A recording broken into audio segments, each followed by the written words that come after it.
Hi everyone, and welcome to this little tutorial on kind of overcoming some of the common problems when you're applying oil paint to canvas. So in this video, for this video I got out some canvas paper, and then I've just got out my colors: cad yellow light, alizarin crimson, ultramarine blue, and titanium white. So some of you know that I paint thin to thick, and so this is kind of more for beginners. So say you're painting and I've got a little bit of turp, and just you're putting out some of this, ultramarine blue like this. And then you're gonna go and just clean my brush here and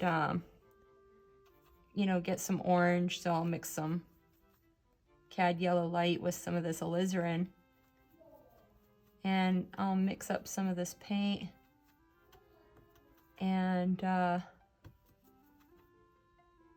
a little bit of that thinner to it. And you come in here and you get this, and definitely that's a common thing where people have the first layer mixing with their second brush stroke, and it can be kind of discouraging. And then you might come at it some more and you get the same effect. So what I recommend doing when you're painting thin to thick, what you want to do is you can start thin, like get some of that ultramarine blue there on your canvas, and you get that layer. And then when you go for your second layer, we're going to do it again, except for this time what you're not going to do is you're not going to add as much. I use just some turp. So I'll get some more of that. I'll mix up some orange again. And, get some of that on my brush.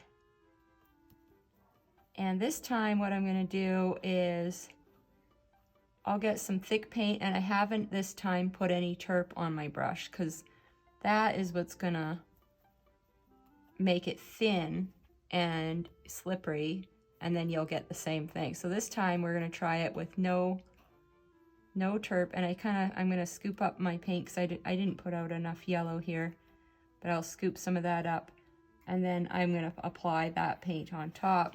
Now it still kind of look the same as the other one. It's a little bit better. So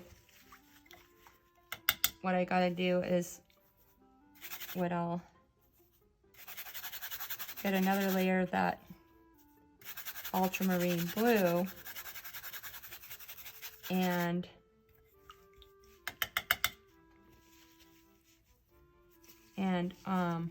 just sort of, when I have that initial layer that I do when I add turp, it's usually in that thinnest layer.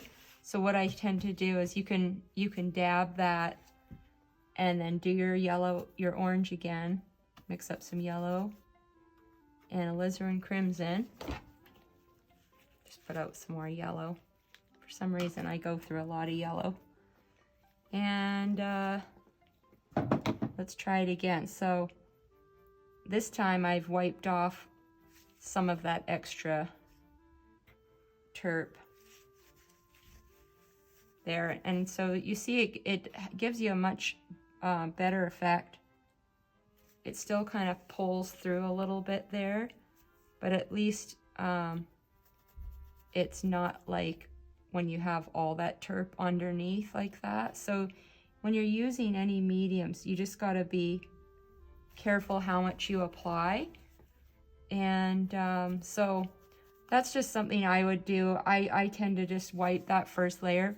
And if you get a mark like that and you're like, oh, I just need that to work, you could get your palette knife, and what you could do, and I use the wipe away technique a lot, is get a piece of paper towel and make kind of a brush shape out of it and lift off some of that. And this is if you're really need that to work, it's like a petal on a flower or something. You can lift off where that petal's gonna go, and then get some more of that paint and put it down on top, and then you'll get a nice clean stroke like that. Now if you say, well, wait a minute, I want this to be darker, what I do is go back over with the color you want and kind of go around that brush stroke like that. And if you want, you can shape the brush stroke like this. So if you want your petal to look pointier like that, you can shape with the paint. So it's kind of with oil paint, that's one of the things you'll find is trickier is building those layers properly without the paint getting messy and mucky. And canvas paper isn't very forgiving. If you're using a regular canvas, it's a lot easier to make these strokes on top.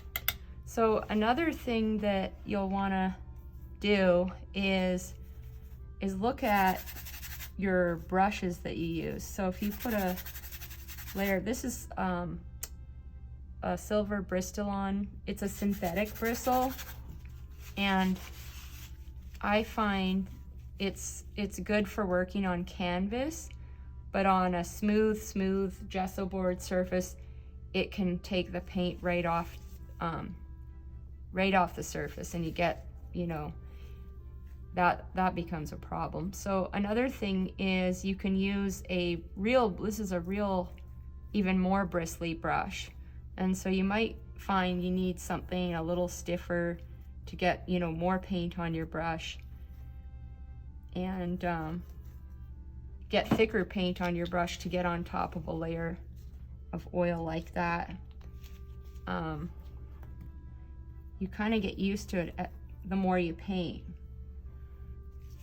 But I find these brushes, the more bristly it gets, the more it'll kind of leave those marks like that.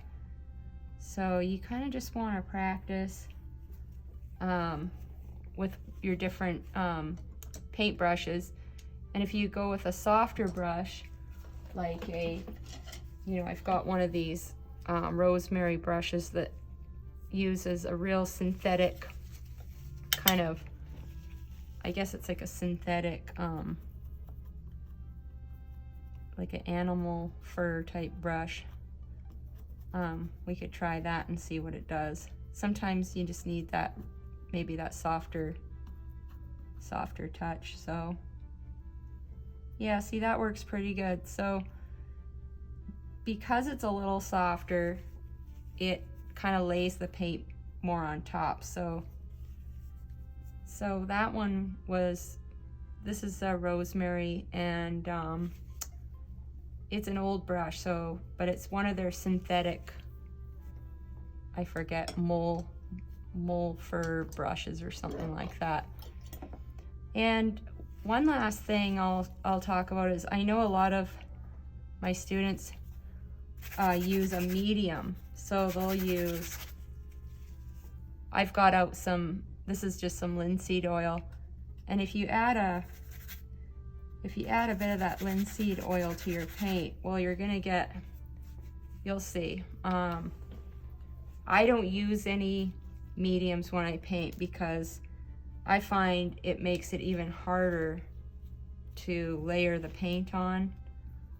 So if I get some more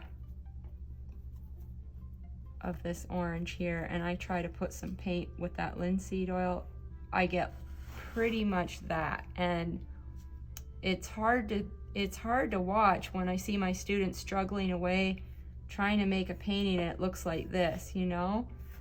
It's just, and so you're better off leave that to the masters. This is more for basics for my beginning students. So the best way to get the layers is, put your original layer on, do a little wipe off, and then get your thicker paint and put it on top.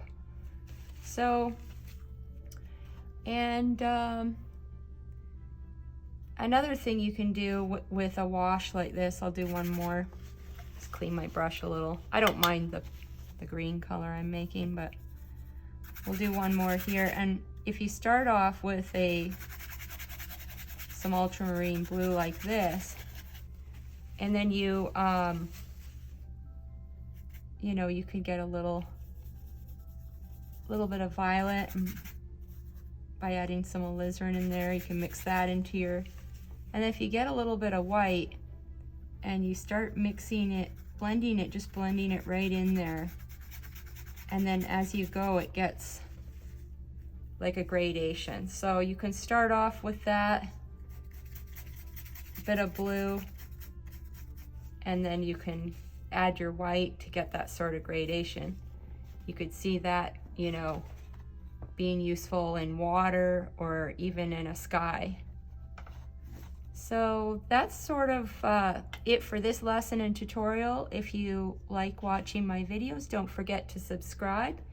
And I also teach classes on my Patreon channel, and I'll leave a link in the description below. Well, thanks for watching, and I hope this video helps you and you have a good day painting.